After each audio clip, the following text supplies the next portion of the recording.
नमस्कार प्रेक्षकांनो, ऋषिकेशला एक चिठ्ठी मिळते आणि त्या चिठ्ठीमध्ये लिहिलेलं असतं काही वेळातच तुम्हाला मोठं सरप्राईज मिळणार आहे.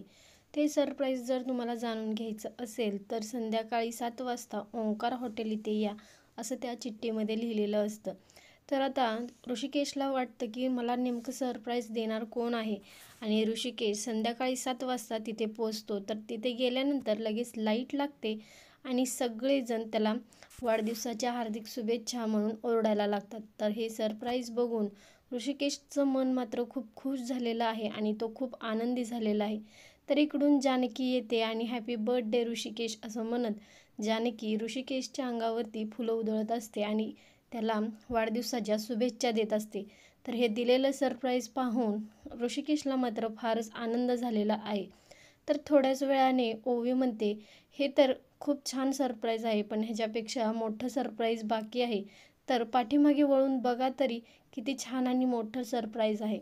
तर ओवीच्या म्हणण्यावरती ऋषिकेश पाठीमागे वळून पाहतात तर तिथे सगळं रणदिवे कुटुंब आलेलं आहे आणि त्यांना बघून ऋषिकेशच्या चेहऱ्यावरती मात्र हसू गेलेलं आहे. तर रणदिवे कुटुंब सगळं एकत्रित गोळा झालेलं आहे त्याच्या वाढदिवसानिमित्त.